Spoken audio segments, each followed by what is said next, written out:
Good evening, everybody. System Chalk here with the 73rd, if I'm not mistaken, episode of our first run through House of Light, the DLC for Book of Hours. And you may notice that between the videos, I've actually changed the ordering a bit in terms of, for the elements of the soul, and that's because I had a little bit of a plan in terms of how to make the most of the season. So during Numa, there are a few special things that happen. So I think you have to actually click on the, okay, no. So there's a couple of cases where it says, the mists of Numa lie heavy here, for instance, things like that.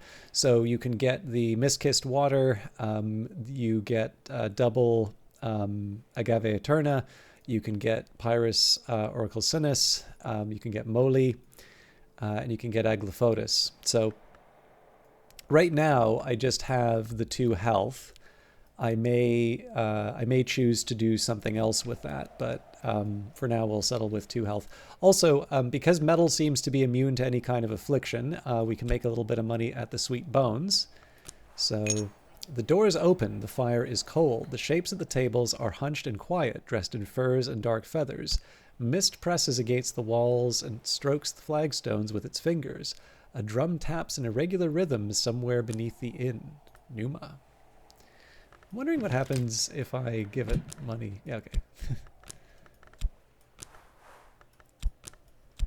Uncanny labors. The inn is crowded with Numa's heralds and pilgrims. They will be gone by morning. Until then, I could offer my services for payment. I might regret it. Now, the big feature of Numa is that you can use it to break up uncommitted skills. So in this case, what I'm going to do is I'm going to break up my Inks of Revelation. And the reason why I want to do that is that this can help me out with my, what I'll call the floor problem. So this idea of trying to level up a few different skills without, trying to make sure that I have the option to commit some things to the Tree of Wisdoms while also trying to get the cap up. So, I mean, one thing I could try and do is go heavy on Edicts Martial. But the other thing that I can just do here is sort of bump up Auroral Contemplation, Sky Stories, Horns and Ivories, and so on and so forth. So what I could do here, basically, I can take Inks of Revelation, the inks in which the histories are revealed. If we consider it in Numa, in this season, memory can sometimes be a mirror, which is to say, among other things, we might consider its shattering. Add an element of the soul to learn about an unusual action only available in Numa. So I think if we add any old element to the soul, yeah, it's not going to let us do that. So if we add the Faust, in Numa, that brightness in the mist, is it the sun? It might be unwise to gaze into it. You can choose to forget almost everything you have learned of this skill. Since you haven't yet committed it to the Tree of Wisdoms, you'll gain 8 many-faceted lessons, 1 fewer than you spent to get this far. For though much abides, something is always taken. Many-faceted lessons can be used to upgrade any skill, but always disappear at dawn. So what we're going to do here, we're going to break up the Inks of Revelation for the 8 many-faceted lessons. And then what we're going to do is we're going to use 3 of them to bring us back to 4. And then the surplus we'll use to level up the existing skills below here. And if I do this correctly, I believe we should be able to pull this off while still having health left over to do the gardening with. So the last ones that I want to use on this would be the core and the health. But obviously the first priority is going to be to take advantage of the many-faceted lessons. So with all of that said, let's go for it. So the first thing that I know that I want to do is to take the Inks of Revelation and bring that back to what it used to be. So I already have a sunny day, so that's going to give me my level 1 to level 2. To go from level 2 to level 3, I'm going to need 2 memories that have either lantern or moth. So we've got the lantern here, which means I need 1 moth, and we'll try and get that using the Arab.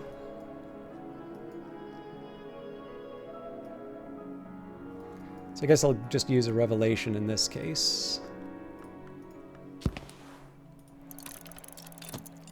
And then the last step will be to get 3 lantern and or moth memories. So we'll do that now.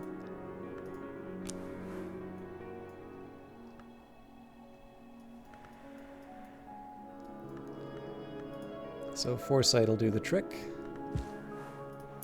So that's 1.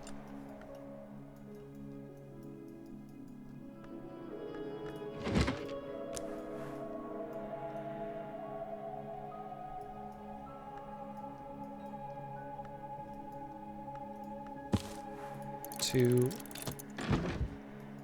unfortunately now I'm going to have to dip into my core here. Well, let's just double check that actually. Okay. So I've committed my Faust already. That's broken it up. So we'll say we use the 3 Trist to level up the Inks of Revelation. And then let's say, so that would be 3 of the 8 that I'm using. And then we'll say 1, 2, 3, 4, 5, right? We'll level up Auroral Contemplation, Sky Stories, Horns and Ivories, and Sacrosolus Invicti. So, Auroral Contemplations, Sky Stories, Horns and Ivories, Glaciary and Light Smithing. Okay. Yeah, so I don't have the elements of the soul to be able to level all of them up. A shame, but we can still try and make this work. So actually, yeah, so with that in mind, so the minimum, what I'm going to want to do here is still get that 3rd. So sorry, we had, this was the sunny day, so 1, and then 1, 2, we're going to use the core for the 3rd.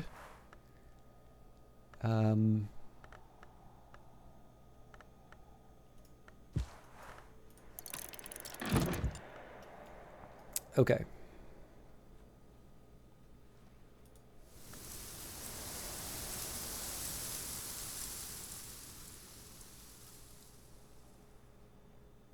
The thing is, I really would kind of like to get Pyrus Oracle Sinus.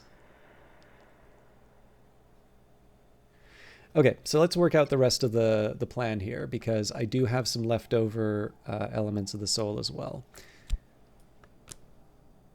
So this will level up Auroral Contemplations. And in fact, we also have Glaciarian Lightsmithing. Or Sacrosolus. Actually, you know what? We'll do Sacrosolus Invicti first, because that helps me with curses. Okay, we're actually not as far off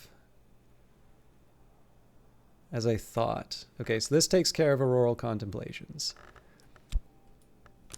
This takes care of Sacrosolus Invicti. 1, 2, 3. So I just need 3 memories.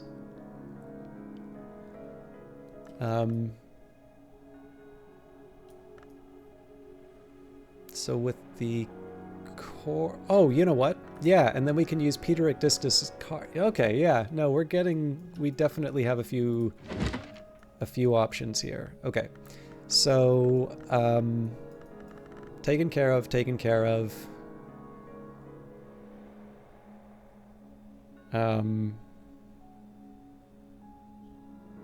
Yeah, you know what? It's just the Glaciarian Lightsmithing that I'm short on.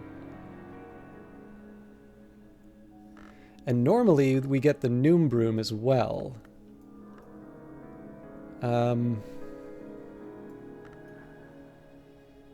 So this one I'm actually going to wait on. All right, I'm glad I did that. So...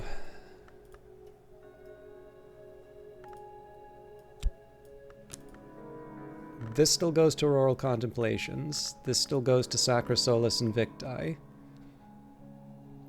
This can go to Sky Stories. Ictistus card can go to Horns and Ivories. And then we'll use the core to get a memory for Glaciarian Lightsmithing, which we'll do now by reading a storm text. Or Solace will work too.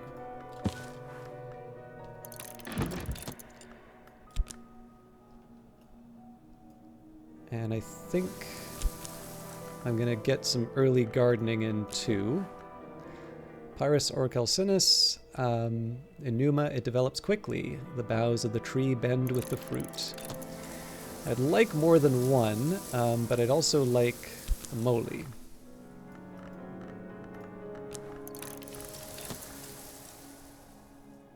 So what this is doing is this is sort of preserving the option for me for using the water to do a little more gardening later. And then the question is, do I want the Aglafotis or not? Aunt Mopsy. Is there someone en route to Hush House? She knows Hyksos, but we don't need the lesson. I wonder if I have the Snare of the Tree. I believe that gives a confounding parable, so I should check the... Okay.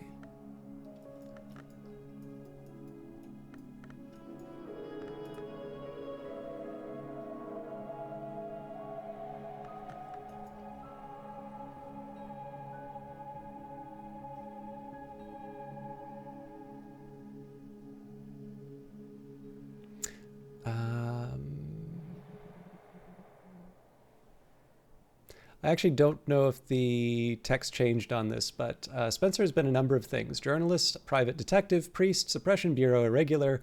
He's still a number of things that might not be a problem. He's disinclined to speak. He hopes to visit the Rowanarium beneath Hush House, to pass through it, to go out somewhere. Take him to the Rowanarium or refuse entry by returning him to the Endless Guest node. Note that Spencer arrives with Numa, but he will lurk in the Cornish mists even after Numa is over, unless you resolve his business.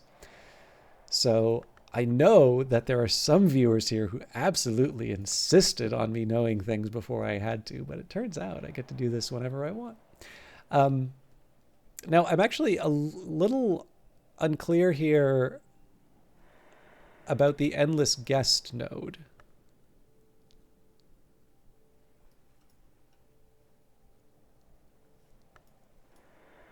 But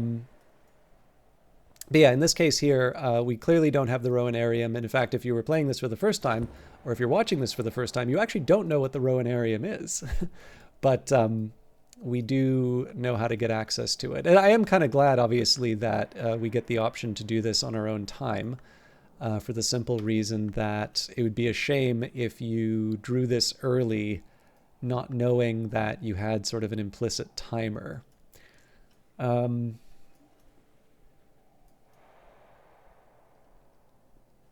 But I do want to just double check that I don't have the Snare of the Tree, because obviously if we have Aunt Mopsy visiting,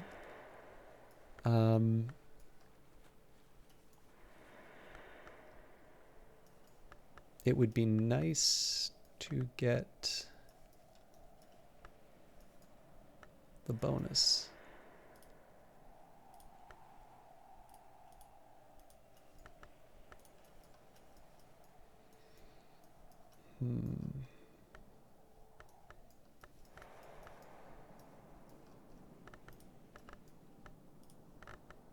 Maybe it was the Black Ellie book. I actually ran into Black Ellie in the game. I didn't realize that she... I did not realize that she was a character. Okay, so I may be just overlooking it, but I think it's fair to say we do not have... At the very least, it's not worth looking any further. So we should, however, have a book that will satisfy her curiosity. The Affair of the Counterfeit Memory. In Numa, visitors will be concerned with the tricks and stratagems that might have been used in secret by the Hours. Aunt Mopsy, collector of proverbs, connoisseur of wines, herald of the hour called Mare in the Tree.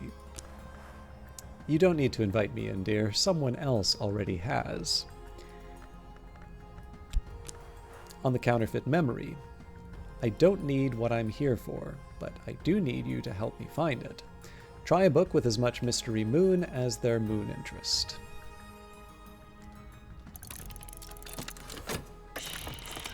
If books are the memory that does not die, where then are memories buried? Okay, so Black Book of Brittany is an option, but then so is the 3 and the 3. I don't think I have... I know she needs a 7 or higher.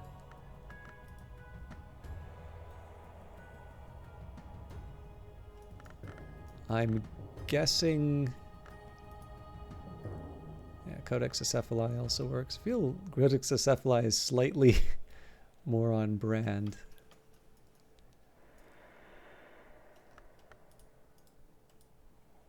Oh, 8. Okay, crossing to noon it is. Oh, my visitor can't read Latin. This text is of no use to them. To a pale lady, then. Yes, dear. If we don't know what we've lost when we buried it, we won't know it until they've buried us. I would think about what I'm ready to bury if I were you. Sleep softly.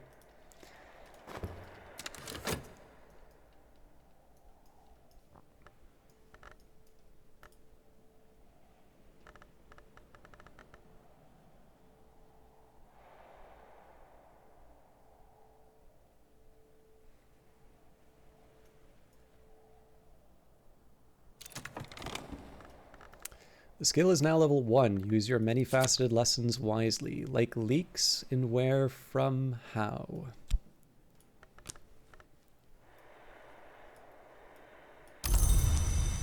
Okay. Time to get to work. So, Inks of Revelation.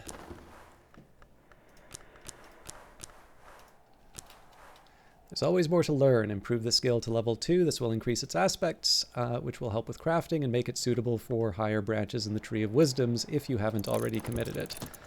Also, I think we are ready to commit Peter Ecdistis card.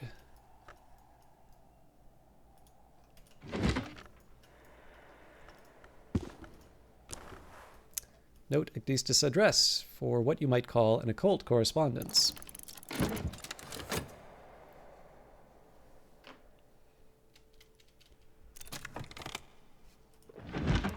But will they come when you do call for them?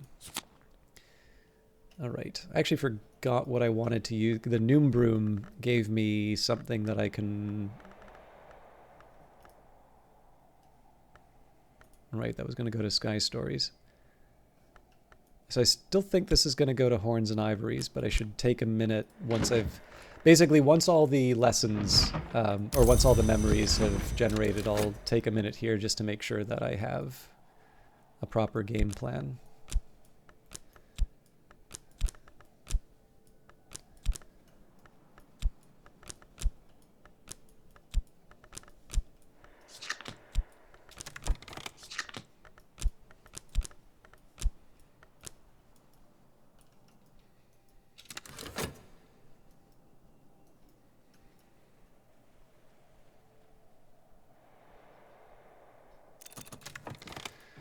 Okay, A Shape in Smoke, Ambrose Westcott's exposition on tobacco blending and the oracles of the pipe. Westcott observes gnomically that the pipe might be said to manifest the red flower of the watchman's tree, for when lies are burnt, wisdom arises, and vice versa. Vincent's Minglings. The metallurgist and skysmith Everett Vincent speaks of the sacred alloys eternal, the alloys sufficient, the alloys intendant. Everett describes the voices and powers of mortals and immortals based on their composition by analogy to the sounds and strengths of bells based on the metals of their casting. Vincent warns that the mingling of metals of too great a nobility can produce the alloys incestuous. He suggests very cautiously that the means used by the sovereigns of the Leashed Flame to produce their heirs may have analogous issues, for though the crime of the sky might be circumvented, yet the law remaineth the law, in spirit as in letter.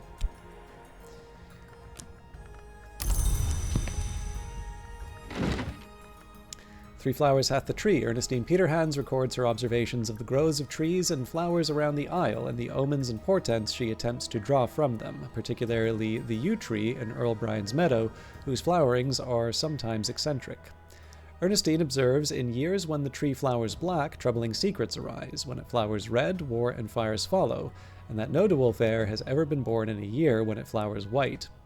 Ernestine attempts to use the tree's growth to advantage in her business affairs, but it fails.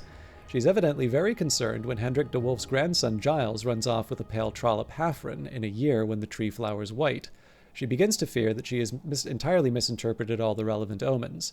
She is deeply concerned for the continuation of the de Wolf line and prays for Giles' return. Now what? Oh dear, I think I thought I was getting a... Yikes. Okay. I think I can still save this. It's just going to take a little bit of maneuvering. I think I thought I was getting an impulse out of that. Glimmerings, an anonymous prison diary written by a dreamer convicted of oniric irresponsibility and confined to the Kukerbit.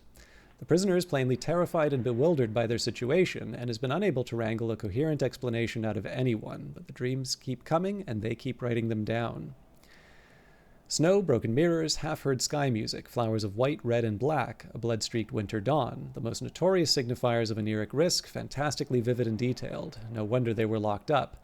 Their final recorded dream is of a worm jewel beneath Bradkrug Isle, which they open with a key carved from their finger bone. So, okay, yeah, so I definitely have some weird... placements here, so let's just take a second and figure out where we are. I believe I should have at least a solace coming to me as well. In 0.5 seconds. Okay. So the first priority remains Inks of Revelation. So for this one, I'm actually going to go for Revelation and Foresight, and that's just because I know I don't have anything with I don't have anything with the Forge to worry about. So we'll also say Bittersweet Certainty, the Ascendant Harmony, and just as a precaution, I'm going to say the Confounding Parable now goes... No, actually, the Confounding Parable doesn't work because it doesn't have a moth... Okay, so it's got to be the Occult Scrap in that case. So with that in mind, we can still take care of the Auroral Contemplations using the Old Wound. So that's still on deck. We could do Sacrosolus Invicti with the Confounding Parable. We can do Sky Stories with the Gossip. We can do Horns and Ivories with the Noombroom, which means we get Glacier and Lightsmithing with the Solace. Okay, so yeah, we were able to rearrange that. Let's also just take a minute. I'm going to do these in the order in which they're going to be used. So, Inks of Revelation, Auroral Contemplations. I think I messed up again.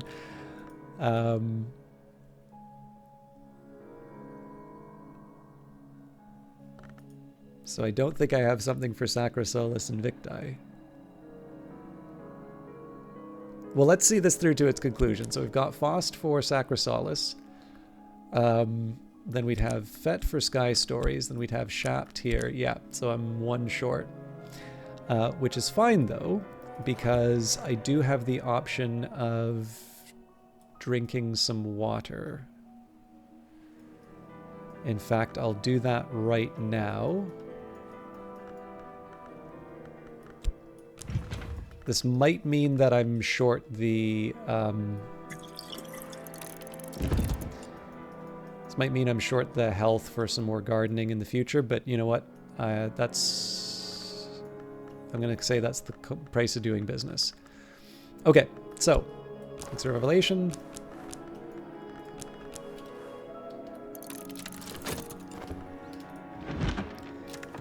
Traveling at Night, Volume 2, the annotated dream journals of Christopher Olopoli, sometimes called the only readable occultist, literate, entertaining, bewildering. There is an extensive discussion on the comparisons between Olopoli's own dreams and those of the Emperor Elagabalus, who Olopoli regards as a dupe or avatar of the Sun in Rags. The white is west of the world, Alopoli remarks, and winter does not wait forever. Elagabalus found his way to the white door at last, thankfully. Speech can't pass the white door, and honestly, Elagabalus never had anything very interesting to say. I tried to follow in his footsteps, but I never learnt enough of the white. I suppose I'm thankful for that too, but here's what I do know. So I think the rest of today is going to be...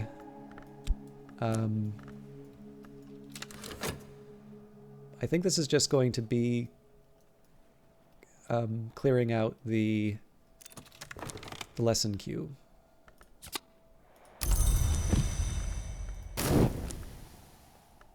Oh, that was unexpected.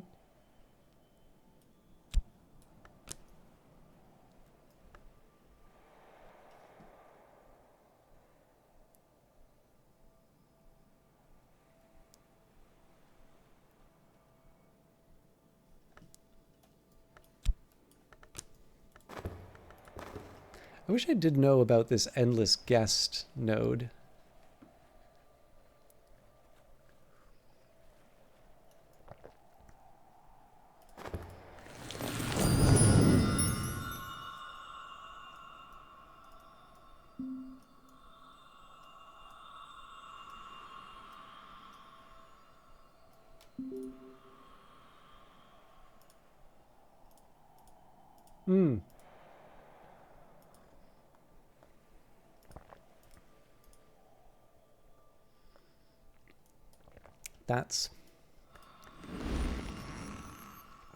That's the node they're talking about. I'm pretty sure, at least.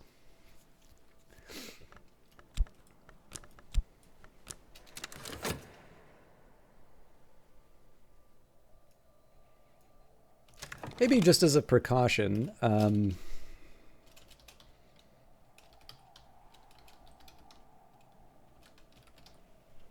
going to make this a safety one in case I've misinterpreted it. It certainly wouldn't be the first time that I've misinterpreted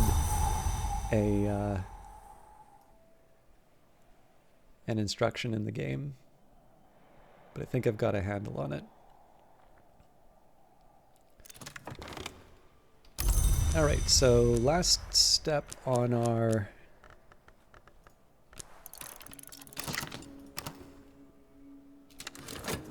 I kept that order for a reason, but... All right, only in Numa can I follow the white flowers of Moli to its potent black root. This feels like something should be in the pantry, but we will put this in the storage closet. Pyrus oracalcinis in Numa, it develops quickly. The boughs of the tree bend with the fruit.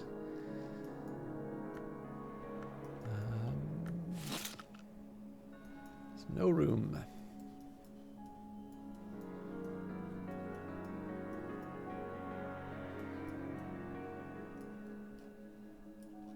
I'm actually a little surprised I didn't have these before. So I am gonna pour out some water. I would like to try and recover some health if I can. Pour it out.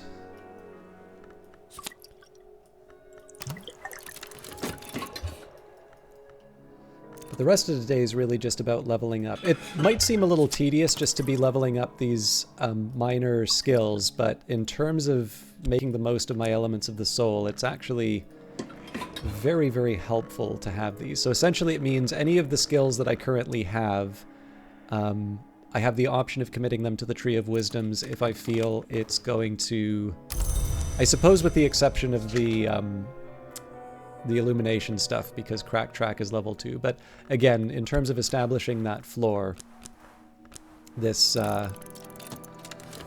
really helps.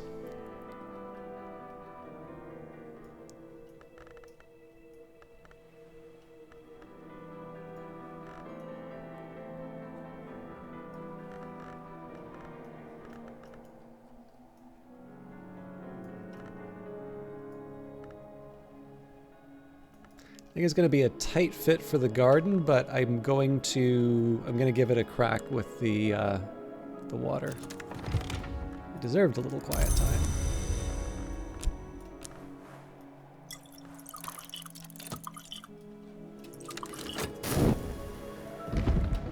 If night falls, I'm too late, but I think we can make it work. Okay, Sacra Solis. I want to just double check because I messed up the order here. So Sacra Solis Invicti, Sky Stories, Horns and Ivories, Glacierian Lightsmithing. So Sky, Rose, Knock, Sky. Okay, we're good to go.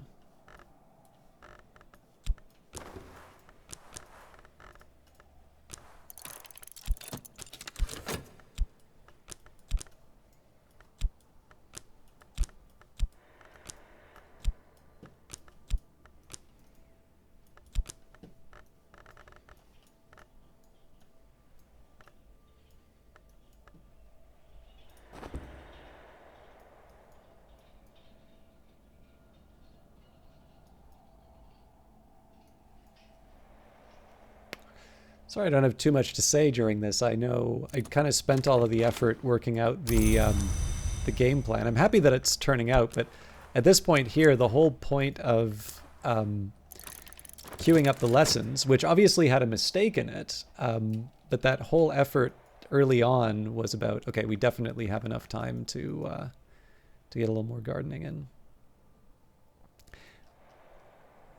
I was almost certain we had Aglaophotis somewhere here.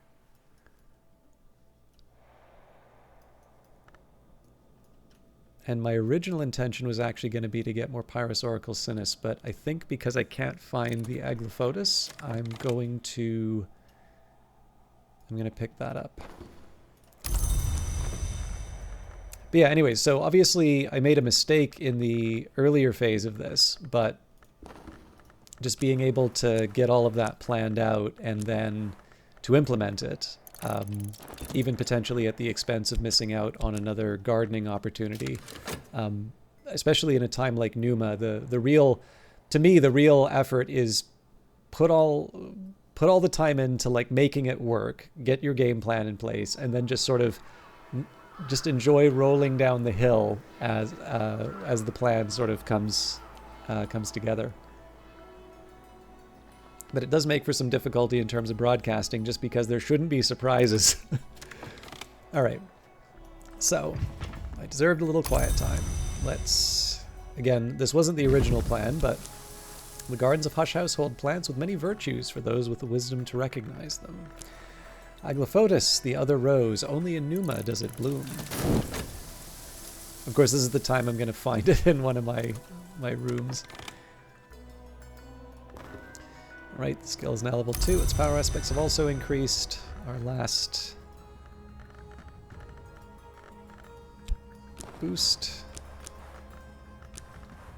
There's always more to learn.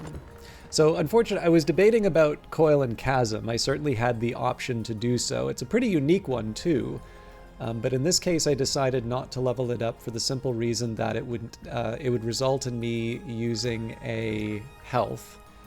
And overall, I don't know, I feel like taking the opportunity, as it was, we kind of got one of all of the special items in Numa, so I feel good about that. But I think overall, the trade-off of Coil and Chasm for getting cool stuff in Numa was worth it. We'll have other opportunities to level up Coil and Chasm, particularly because any pentiments and precursors we get will be applied.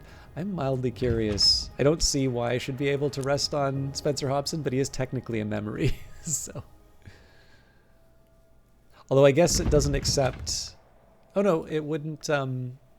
Yeah, this doesn't have the restriction in terms of not taking Numa visitors. Anyways, Spencer can go wander for a few seasons while we get ourselves sorted out here.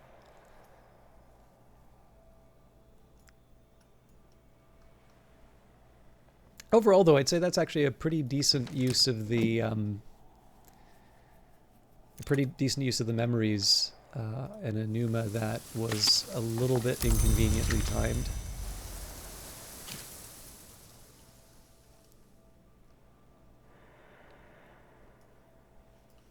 we will beautify the...